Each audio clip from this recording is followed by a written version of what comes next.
Assalamualaikum warahmatullahi wabarakatuh.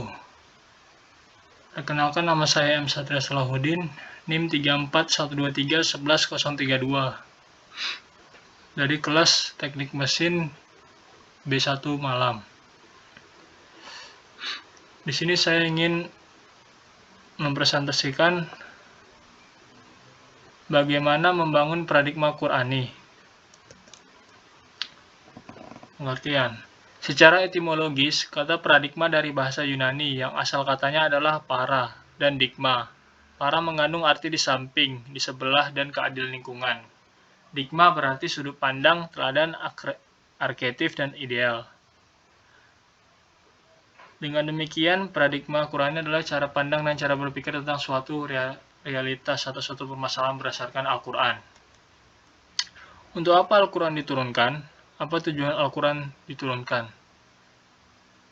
Di sini Yusuf Al-Qardawi menjelaskan bahwa tujuan diturunkan Al-Quran paling tidak ada 7 macam, yaitu 1. Meluruskan akidah manusia. 2. Meneguhkan kemuliaan manusia dan hak-hak asasi manusia. 3. Mengarahkan manusia untuk beribadah secara baik dan benar kepada Allah.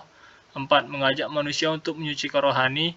5. Membangun rumah tangga yang sakinah dan menempatkan posisi terhormat bagi perempuan. 6. Membangun umat menjadi saksi atas kemanusiaan. 7. Mengajak manusia agar saling menolong. Paradigma Qur'ani sebagai satu-satunya model untuk menghadapi kehidupan modern. Bagi umat Islam, kemodernan tetap harus dikembangkan di atas paradigma Al-Quran. Kita maju bersama Al-Quran, tidak ada kemajuan tanpa Al-Quran.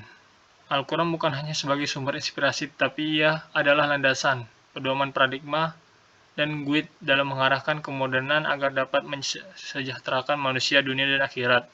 Apa arti kemajuan iptek kalau manusia tidak makrifat kepada Allah?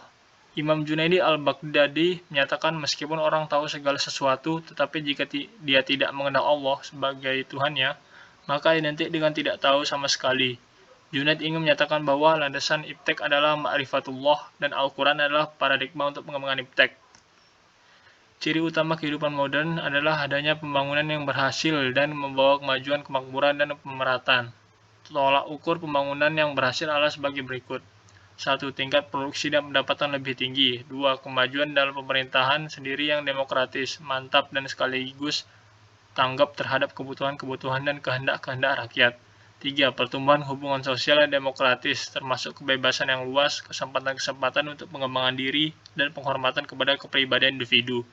4. Tidak mudah terkena komunisme dan totalitarianisme lainnya karena alasan-alasan tersebut. Selain pandang pendidikan Islam, dalam paradigma pendidikan Islam disebutkan bahwa istilah pendidikan Islam mencakup beragam pengertian, yaitu al-tarbiyah al-diniyah, pendidikan keagamaan, ta'lim al-din, pengajaran agama, al-ta'lim al-dini, pengajaran keagamaan, al-ta'lim al-islami, pengajaran keislaman, tarbiyah al-muslimin, pendidikan orang-orang Islam, al-tarbiyah fi al-islam, pendidikan dalam Islam, al-tarbiyah inda al-muslimin, pendidikan di kalangan orang-orang Islam, dan al-tarbiyah al-islamiyah, pendidikan Islami. Paradigma Al-Quran mengenai pendidikan Islam. Dalam konteks pengembangan pendidikan Islam, dengan semangat memadukan ilmu umum dan ilmu agama sebagaimana sekarang menjadi tren di kalangan sekolah dan perguruan tinggi Islam. Al-Quran sebagai sumber pemikiran Islam sangat banyak memberikan pencerahan yang perlu dikembangkan secara filosofis maupun ilmiah. Al-Quran merupakan salah satu sumber pendidikan Islam di samping as-sunnah, kata-kata sahabat, mazhab sahabi, kemaslahatan umat atau sosial atau masalil al-mursalah, tradisi atau adat kebiasaan masyarakat, uruf, dan hasil pemikiran para ahli dalam Islam, ijtihad. Al-Quran dijadikan sebagai sumber pendidikan Islam yang pertama dan utama karena ia memiliki nilai absolut yang diturunkan dari Tuhan. Kontribusi paradigma Qur'ani dalam menyelesaikan problem kehidupan modern. Fakta sejarah bahwa kemajuan, kedamaian, keamanan, dan kesejahteraan yang telah dicapai pada masa keemasan Islam adalah wujud dari aktualisasi Al-Quran sebagai paradigma kehidupan.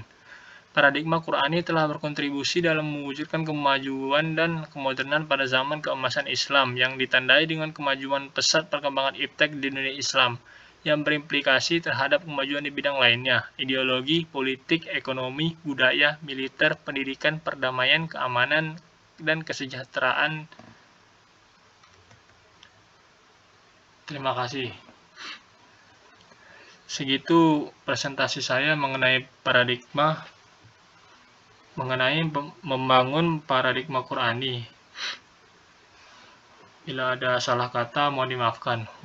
Wabillahi taufiq wa hidayah. Wassalamualaikum warahmatullahi wabarakatuh.